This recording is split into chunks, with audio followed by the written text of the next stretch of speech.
Mm. Ya, estimados, vamos a revisar la Solemne 2 antes del examen para que puedan tener feedback respecto a esa Solemne. Ya vamos a partir con la pregunta número 1. Consulta a un paciente de 45 años, soltero, sin hijos, que trabaja como administrativo en una empresa de telefonía. No presenta antecedentes médico-quirúrgicos, alergias ni uso de sustancias, ni antecedentes de salud mental previos. Solicita atención debido a que hace 2 meses se separó de su pareja tras descubrir que le era infiel. A raíz de ese evento refiere un cuadro de un mes de evolución de carácter intermitente que se manifiesta con angustia, ideas de insuficiencia relacionada con la superación e insomnio de conciliación durante los fines de semana, momento en que solía compartir más tiempo con su pareja. También señala haberse notado distraído y con dificultades para mantener un rendimiento laboral. Aquí las pistas de la pregunta son que hay un estrés relevante y hay una reacción, y en esa reacción, que es de un mes, presenta síntomas, ¿ya? Angustia intermitente, sensación de insuficiencia, insomnio, etcétera. Sin embargo, no son persistentes y como hemos visto, no ocurren la mayor parte del tiempo, la mayor parte de los días, por lo tanto parece ser una reacción considerada dentro de lo normal. Y en ese sentido, ¿cuál es el diagnóstico más probable? Es un trastorno adaptativo, la alternativa C. No un trastorno depresivo mayor, porque, como les decía, no es la mayor parte del tiempo, la mayor parte de los días. Tampoco un estrés agudo. El evento de la separación no configura para una reacción de trauma, ni los síntomas que describe son propios de eso. Y tampoco ansiedad generalizada, ¿ya? Porque la reacción ocurre en relación a un evento real y además no refiere a la preocupación excesiva como es parte de la ansiedad generalizada. Por lo tanto, la alternativa correcta es la C. En este otro ejemplo, el 2 consulta por un paciente de 36 años. Hace 3 semanas vivió un asalto violento.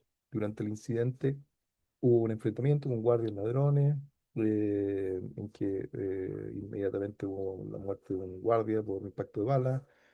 La paciente fue amenazada con un arma por entregar su pertenencia. Entonces la aparición de imágenes intrusivas, pesadillas en relación al asalto, también episodio en que se siente como si mirara su cuerpo desde afuera, despersonalización, se llama eso. Ha solicitado un cambio de lugar de trabajo y evita tanto acercarse a la tienda donde ocurrió el evento como consumir noticias sobre robo violento. Bueno, evitación en relación a eso. Más hiperalerta con sensación de angustia y vigilancia intensa en el entorno. Los síntomas descritos son los síntomas propios de una reacción frente a un evento eh, que se considera fuera de lo habitual para lo que uno pueda estar preparado, digamos, un criterio A de trauma. Y los síntomas tienen que ver con la reexperimentación, la hiperalerta, la evitación, etcétera, ya propios del estrés postraumático. Aquí la clave de la pregunta es que esto ocurrió hace 3 semanas, ¿ya? Y en ese sentido corresponde a un estrés agudo. Si hubiera ocurrido hace 4 semanas, hubiera correspondido a un estrés postraumático, pues si estos síntomas persisten, efectivamente configuran estrés postraumático dentro del primer mes solamente para un trastorno de estrés agudo. Es excesivo para un trastorno adaptativo o para un trastorno disociativo, ¿ya? De acuerdo con el caso descrito, al momento de brindar psicoeducación al paciente, ¿cuál sería el curso natural más esperado de esta condición, según lo reportado en la literatura? La alternativa correcta es A, mejoría gradual espontánea con reducción de síntomas en semanas o en meses. Esa es la evolución que tiene la mayor parte de las personas que se exponen a un evento de esta naturaleza o de un evento que uno pudiera considerar traumático, ¿ya? La mayor parte de las personas expuestas a ese tipo de cosas no desarrollan un estrés postraumático. Es natural esperar que se desarrollen ese tipo de síntomas durante los primeros días, primeras semanas, pero debiera ir a una gradual resolución espontánea, ¿ya? Eh, por lo tanto, las otras alternativas no son correctas. Resolución parcial de síntomas, persistiendo cierto grado de hipervigilancia, empeoramiento inicial con resolución de los síntomas con tratamiento, cronicidad con caídas frecuentes y deterioro funcional. Todas esas evoluciones son esperables en ciertos grupos de personas, pero no en la mayoría, ¿ya? Hombre de 25 años, en pareja sin hijos, consulta por un cuadro de angustia que ha experimentado durante varios años, pero que en los últimos 6 meses se ha vuelto intolerante. Prefiere estar atormentado por ideas que podrían ser de un pedófilo y cometer agresiones sexuales hacia niños. Cada vez que veo a un niño me viene esa idea. Describe este pensamiento como altamente angustiante e incontrolable, afirmando que sé que es una tontería, que nunca sería capaz de hacer algo así. ¿Cuál es el fenómeno psicopatológico? Corresponde esto a una idea obsesiva, la alternativa D, ¿ya? Em, Tiene este carácter de intrusivo, ego distónico, estereotipado, ¿ya? Que es propio de las ideas obsesivas y que se repiten, ¿ya? No es una idea delirante, la persona tiene conciencia de que es una idea extraña, no es solamente una idea rumiante, estereotipada, tampoco una preocupación excesiva, este estereotipado, excesivo e intrusivo, ¿ya? Por lo tanto, corresponde a una idea obsesiva. De acuerdo con este caso descrito, el diagnóstico más probable sería un trastorno obsesivo compulsivo. El trastorno obsesivo compulsivo tiene ideas obsesivas, puede tener compulsiones, que son conductas muchas veces relacionadas a la idea obsesiva, en donde se trata de limitar o de anular la obsesión, ¿ya? Puede tenerlo, puede tener solidez obsesiva, a veces pueden haber solo compulsiones, en la mayor parte de los casos están involucradas las dos cosas. No es ansiedad social, no es ansiedad generalizada, no es un trastorno delirante, de acuerdo a lo descrito. Si tuvieras que seleccionar una psicoterapia basada en la evidencia para este trastorno, psicoterapia cognitivo-conductual con exposición y prevención de respuesta, ¿ya? Que en este caso, en el que aparecen esta idea obsesiva en relación a poder dañar niños, ¿ya? Y la evitación correspondiente consistiría en progresivamente exponerse a ese tipo de situación en un contexto guiado por un terapeuta, ¿ya? Um, Psicoterapia existencial, psicoterapia psicodinámica o entrevistas motivacionales no son primeras opciones en este caso, ni segundas tampoco. De los siguientes psicofármacos, ¿cuál sería la opción de primera línea? Un inhibidor de la recaptura de serotonina como sertralina. Podría ser paroxetina, citalopram, cualquier inhibidor de la recaptura de serotonina. Flaxina podría ir en una segunda línea, al igual que clomipramina, que clomipramina es un antidepresivo tricíclico que tiene un nicho ahí en los trastornos ansiosos graves. Y la risperidona tampoco es de primera línea, pudiera ser acompañante en una segunda o tercera línea. ¿Ya? Frente a un paciente de 32 años con antecedente de policonsulta en un CESFAM con dolor torácico y múltiples estudios, radiografía, electrocardiograma, ecocardiograma, endoscopia digestiva alta, entre otros. ¿Qué elementos clínicos sugieren o aumentan la sospecha de un trastorno por síntomas somáticos? Los trastornos por síntomas somáticos, como vimos, consisten en la percepción y expresión y policonsulta en relación a síntomas físicos o a la preocupación excesiva por esos síntomas, ¿ya? Y en ese sentido, referidos de manera repetitiva, por el cual consultan, por el cual hay una consulta que puede ir variando, digamos, en relación a estos síntomas, ¿ya? Por lo tanto, ¿cuál de estos sugiere A, descripción clara y precisa de los síntomas? No, no, no es una característica la descripción clara, digamos, muchas veces va mutando, muchas veces la descripción no es precisa, no encaja necesariamente con los diagnósticos que uno puede tener como diagnósticos diferenciales. La respuesta sintomática consistente en el tiempo. No, al contrario, en el trastorno por síntomas somáticos, las respuestas muchas veces son parciales, no completas y persistentes. ¿Ya? Emocionalidad adecuada en relación a los síntomas, no. En el trastorno por síntomas somáticos hay una emocionalidad excesiva y la preocupación excesiva en relación a los síntomas, efectivamente, lo central es que los pacientes presentan una preocupación intensa respecto a los síntomas. ¿Ya? Paciente 42 años, consulta preocupado por su salud, trae una carpeta con exámenes múltiples para revisar detalladamente, y puede tener un cáncer gástrico. A pesar de esto, los médicos que ha consultado le han asegurado que no presenta esto. Me quedo tranquilo solo algunos días, pero presento dudas y preocupaciones cuando veo noticias relacionadas, siento una molestia en la parte superior del abdomen. ¿Ya? Esto es un trastorno por ansiedad por enfermar, preocupación excesiva en relación a tener una enfermedad. Eh, no necesariamente porque aparece la preocupación solamente, sino que muchas veces las personas han tenido síntomas, pero es la interpretación de esos síntomas, la gravedad estimada de los síntomas lo que destaca más en este trastorno. En ese sentido, no es un trastorno por tipo somático o un trastorno por síntomas somáticos, o sea, no es un trastorno delirante, perdón, ni un trastorno por síntomas somáticos, ni ansiedad generalizada. Ya que la ansiedad generalizada en relación a múltiples tópicos, no necesariamente el trastorno por enfermar o la preocupación por enfermar, que es lo central de este caso. En relación con diagnóstico de trastorno facticio, ¿cuáles de las características orienta la sospecha? La presentación de síntomas es intencional. Son pacientes que producen síntomas sin una motivación clara, digamos, solamente por el hecho de tener un rol de enfermo, ¿no? De manera bien poco comprensible. ¿Ya? La presentación de los síntomas involuntaria, no, los pacientes inducen sus síntomas, los incentivos para la presentación son conscientes, no hay una ganancia evidente en relación a eso y el síntoma está relacionado a la resolución de un conflicto tampoco evidente en estos casos. Paciente de 38 años refiere que hace 8 meses se siente más tenso, irritable, tensión, bruxismo, tensión, procrastina y se siente distraído. Con intensa preocupación respecto a temas, diferentes temas cotidianos, en particular incertidumbre económica, puesto que han despedido personas del trabajo. ¿Ya? ¿Cuál es el diagnóstico del paciente? Trastorno adaptativo ansioso. No, estos síntomas llevan demasiado tiempo y hay síntomas más específicos, digamos, que tienen que ver con el diagnóstico correcto, que es ansiedad generalizada, preocupación excesiva y el cortejo sintomático asociado a la preocupación, tensión, irritabilidad, distractibilidad, etcétera. No es un episodio depresivo mayor, porque no tiene síntomas depresivos, ni tampoco un trastorno por síntomas somáticos, porque estos son bastante eh, comprensibles en relación a la atención, son más difusos, no es una preocupación sobre un síntoma particular, digamos, físico, ya, sino que es eh, preocupación excesiva en relación a distintos tópicos, ¿ya? Un paciente de 37 años presenta 4 crisis de intenso malestar físico, la sensación de poder tener un infarto, ¿ya? Lo que se describe es un trastorno de pánico, ¿no? Asustado respecto a lo que pasa, debido a eso limitado a las salidas, por calles transitadas, etcétera, digamos, ¿ya? ¿Cuáles son los criterios esenciales para confirmar el diagnóstico de trastorno de pánico? La preocupación persistente por la posibilidad de una nueva crisis o sus consecuencias, ¿ya? La presencia de un desencadenante específico que provoque la crisis, no. La exclusiva aparición de crisis de pánico sobre situaciones sociales, eso parece crisis de pánico en relación a fobia social, miedo intenso a relacionado con eventos traumáticos, que no hay un evento traumático.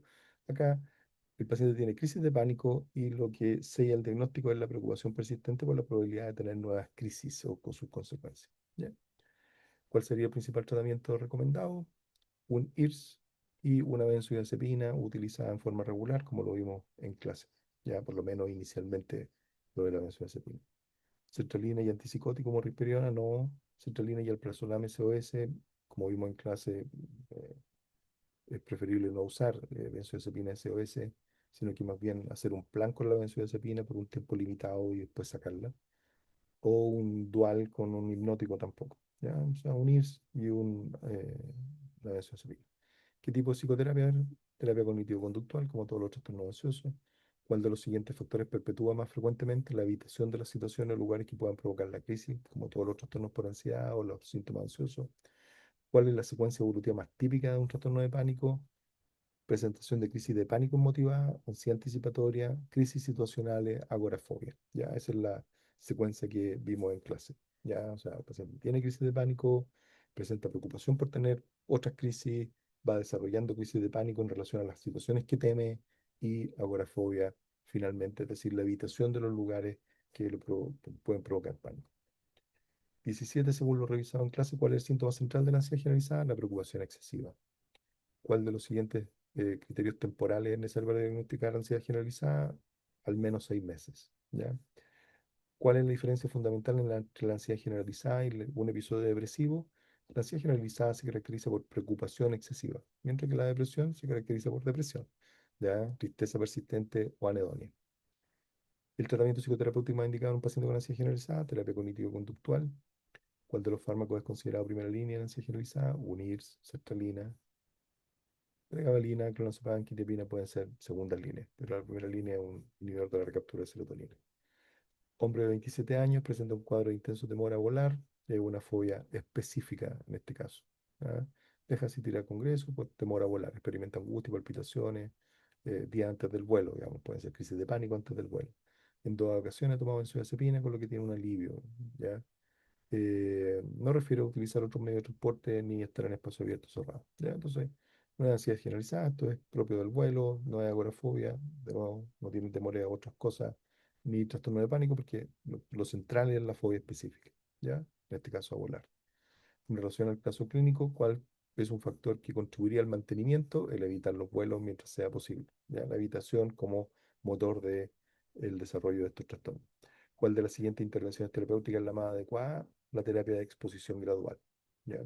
Que es lo propio, digamos, más bien terapia conductual, ¿ya? No es psicoeducación, no es terapia analítica, no es administración de benzodiazepina. Paciente de 20 años refiere estar angustiado por vergüenza de realizar actividades frente a otro y conocer gente nueva. Evita ir a lugares donde tiene que realizar actividades con más de 5 personas por malestar a que le produce y que lo juzguen en su desempeño. Recientemente tuvo una crisis de pánico previo a un examen oral. O sea, describe una ansiedad social.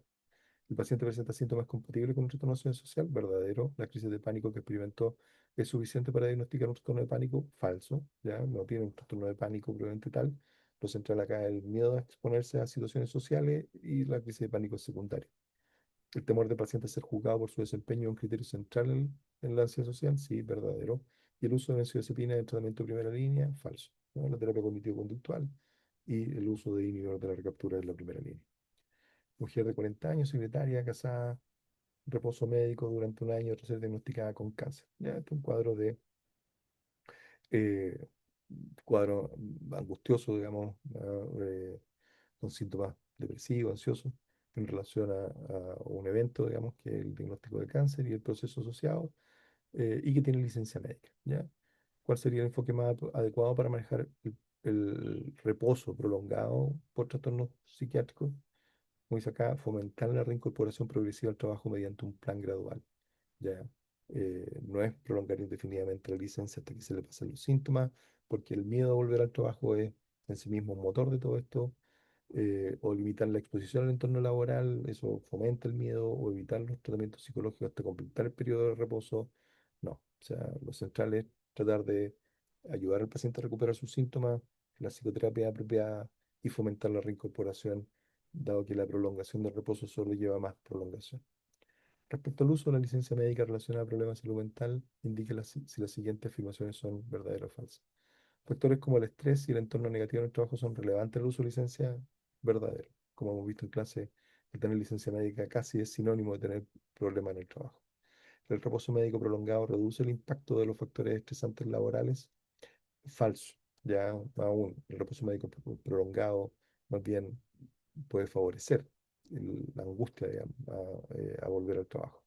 El reposo médico prolongado puede tener un rol iatrogénico si el excederse en el reposo efectivamente puede amplificar los síntomas y aumentar el temor por volver al trabajo. Los conceptos que tenga el médico sobre los subsidios por incapacidad pueden incidir en la duración del reposo, cierto.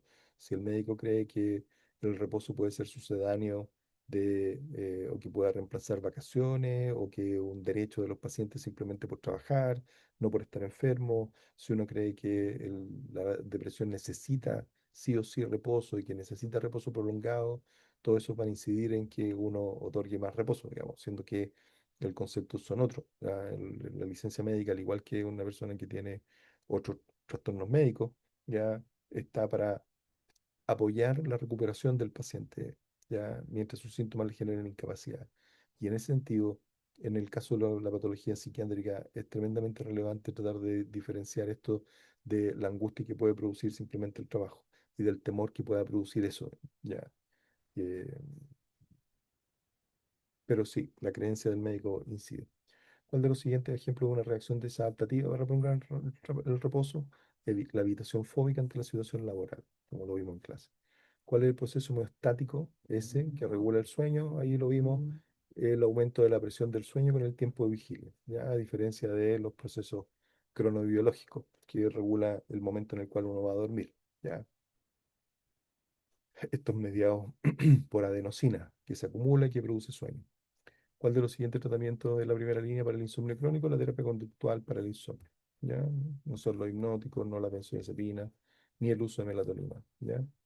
¿Cuál es el síntoma característico del síndrome de pierna inquieta? Una patología neurológica muy común es la sensación de incomodidad en las piernas que mejora al moverlas antes de dormir. ¿Ya? Probablemente es la, la siguiente parte de la descripción. ¿Ya? ¿Cuál es la función del núcleo supraquiasmático en el sueño? Regular el ciclo circadiano en función de los ritmos de la luz y de la oscuridad. ¿Ya? No es la presión por dormir, no es la producción de melatonina, eh, que son, eh, sino que regular el ciclo circadiano. Esa es la función principal, digamos. ¿Ya?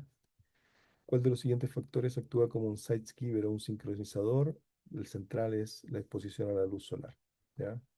No el cortisol, no la ingesta de alimentos, etcétera. Pueden haber otros, varios reguladores, pero el principal es la exposición solar. ¿Cuál es el propósito de usar una lámpara en simulación de amanecer?